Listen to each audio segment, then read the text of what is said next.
বর্বর দখলদার ইসরায়েল ও ইসরায়েলি মিত্র যুক্তরাষ্ট্রের জন্য রীতিমতো আতঙ্কের নাম ইয়েমেনের হুথি যোদ্ধারা।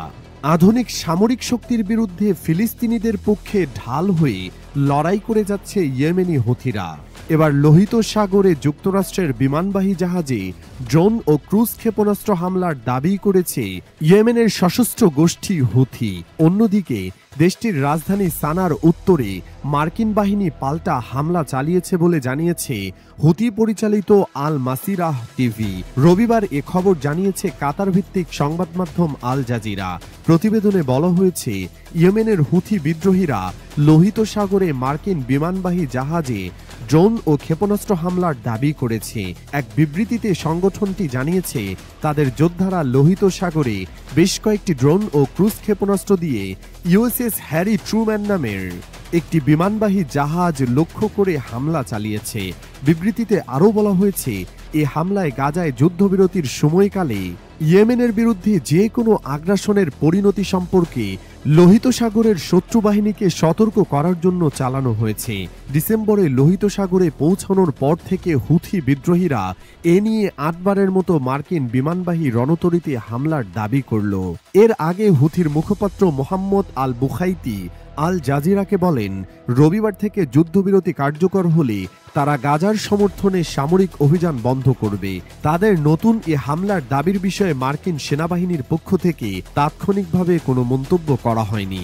এদিকে হুথি পরিচালিত আল মাসিরাহ টিভি জানিয়েছে, মার্কিন বাহিনী ইয়েমেনের রাজধানী সানার উত্তরে আল আজরাকিন এলাকায় 4টি হামলা চালিয়েছে।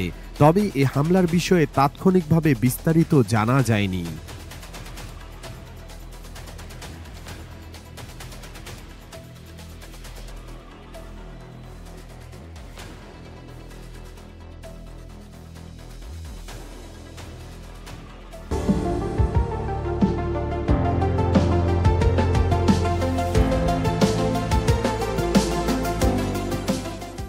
দখলদার ইসরায়েল ও ইরান সমর্থিত লেবাননের হিজবুল্লাহর মাঝে যুদ্ধবিরতির চুক্তি হলেও এখনও সেনা প্রত্যাহার করেনি ইসরায়েল। এবার লেবানন থেকে ইসরায়েলি সেনা সরাতে আলটিমেটাম দিয়েছেন দেশটির নবনির্বাচিত প্রেসিডেন্ট জোসেফ আউন।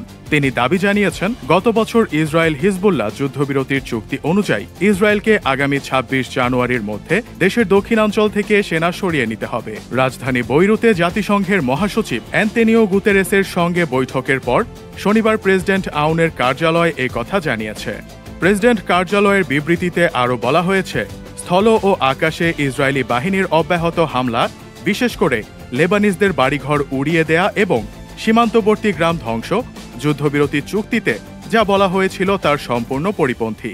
এটি লেবাননের সার্বভৌমত্ব এবং আন্তর্জাতিক সম্প্রদায়ের আদেশ লঙ্ঘন হিসেবে বিবেচিত। লেবানন সফরে গিয়ে জাতিসংঘ মহাসচিব গুতেরেস বলেছেন, গত বছরের ২৭ নভেম্বর স্বাক্ষরিত চুক্তি অনুসারে নির্ধারিত সময়সীমার মধ্যে সেনাদের নিরাপদ প্রত্যাহার নিশ্চিত করার জন্য তিনি সর্বোচ্চ প্রচেষ্টা করবেন। গুতেরেস আরও বলেন, আউনের নেতৃত্বে লেবাননের আরও আশাব্যঞ্জক ভবিষ্যৎ অপেক্ষা করছে। দেশটি স্থিতিশীল এবং মধ্যপ্রাচ্যের একটি কেন্দ্র হয়ে উঠতে পারে। যুদ্ধবিরতির অংশ হিসেবে হিজবুল্লাহকে লিটানি নদীর ওপারে পিছু হটতে হবে এবং অবশিষ্ট সামরিক অবকাঠামো ভেঙে ফেলতে হবে। উল্লেখ্য, লিটানি নদী ইসরায়েল সীমান্ত থেকে প্রায় ৩০ কিলোমিটার বা ২২ মাইল দূরে অবস্থিত। প্রতিবেদনে আরও বলা হয়েছে, জাতিসংঘের শান্তিরক্ষীরা দক্ষিণ লেবাননে হিজবুল্লাহ বা অন্যান্য সশস্ত্র গোষ্ঠীর ১০০টিরও বেশি অস্ত্রের মজুদ খুঁজে পেয়েছে। গুতেরেস শুক্রবার বলেছেন, তিনি ইসরায়েলকে এই অঞ্চলে দখলদারিত্ব বন্ধ করার আহ্বান জানিয়েছেন। দক্ষিণের অঞ্চলটি থেকে ইসরায়েলি সামরিক বাহিনী ধীরে ধীরে প্রত্যাহার করায় জাতিসংঘের শান্তিরক্ষীদের সাথে লেবাননের সেনাবাহিনীও সেখানে মোতায়েন করা হচ্ছে। এদিকে গত শুক্রবার লেবাননের নবনির্বাচিত প্রেসিডেন্ট জোসেফ আউনের সঙ্গে দ্বিপাক্ষিক বৈঠক করেন ম্যাক্রো। বৈঠকে উঠে আসে লেবাননে ইসরায়েলি হামলার বিষয়টি। ম্যাক্রো জানান, ফ্রান্স চায় লেবানন থেকে দ্রুত সব সেনা প্রত্যাহার করবে ইসরায়েল। লেবাননের সার্বভৌমত্ব রক্ষাকে সমর্থন করেন বলেও আউনকে জানান ফরাসি এই প্রেসিডেন্ট।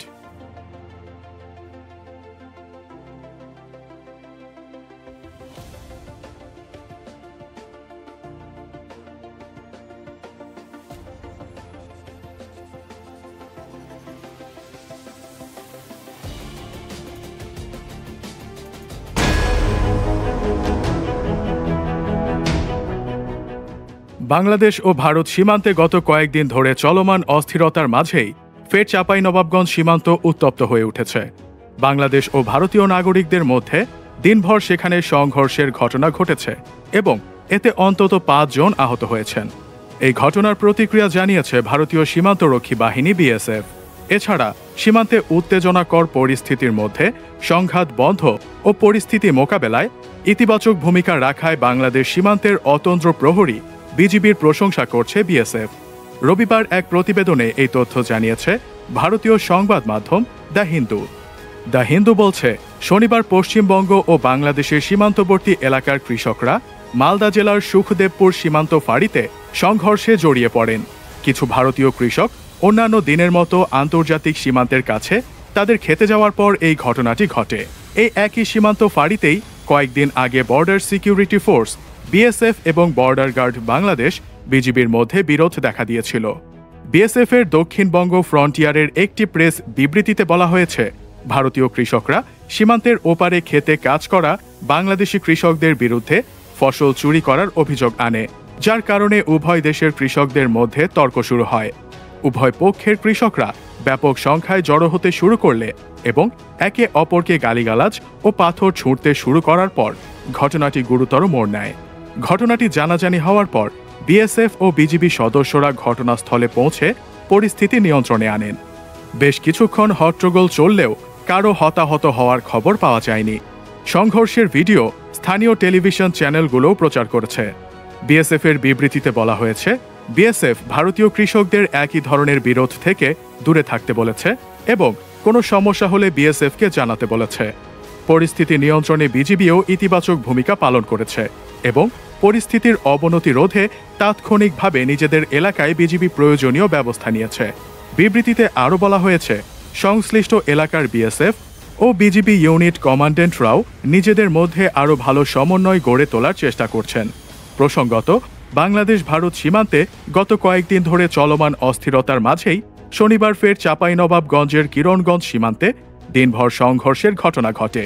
স্থানীয় সাংবাদিক ও প্রত্যক্ষদর্শীরা বলছেন, ভারতীয়রাই প্রথমে বাংলাদেশিদের ওপর চড়াও হয় এবং ওই উত্তপ্ত পরিস্থিতি মোকাবেলায় ভারতীয় সীমান্তরক্ষী বাহিনী বিএসএফ এক প্রকার নিষ্ক্রিয় ভূমিকা পালন করেছে।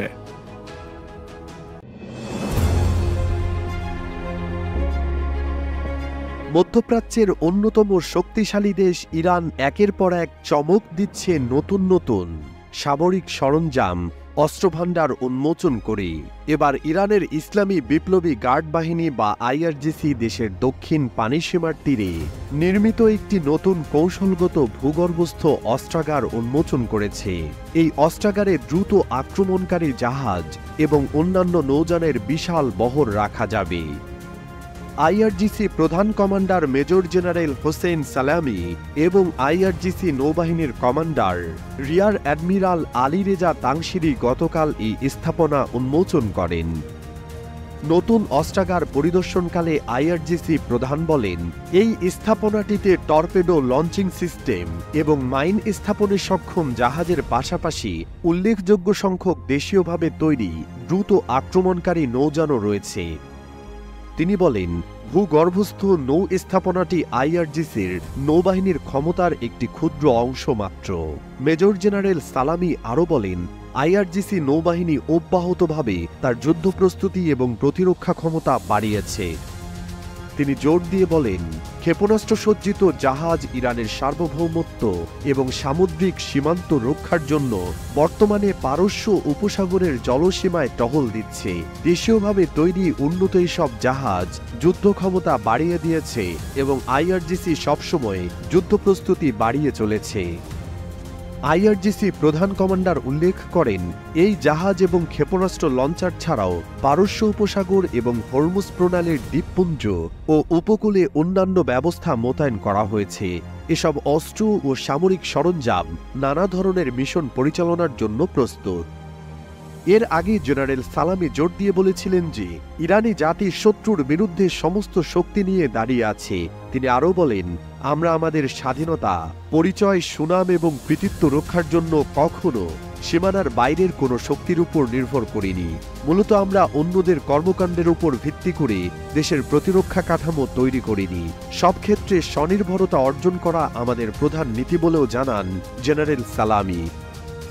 IRGC প্রধান কমান্ডার আরও বলেন, ইহুদিবাদী ইসরায়েলের বিরুদ্ধে সত্য প্রতিশ্রুতি 1 এবং 2 অভিযান মহান ইরানি জাতির ক্ষমতা প্রদর্শনের একটি ক্ষুদ্র অংশ মাত্র। তিনি বলেন, ইরানের ক্ষেপণাস্ত্রগুলো প্রতিদিন আধুনিকায়ন হচ্ছে এবং এগুলোর দক্ষতা, পরিমাণ এবং গুণগত মান বৃদ্ধি পাচ্ছে।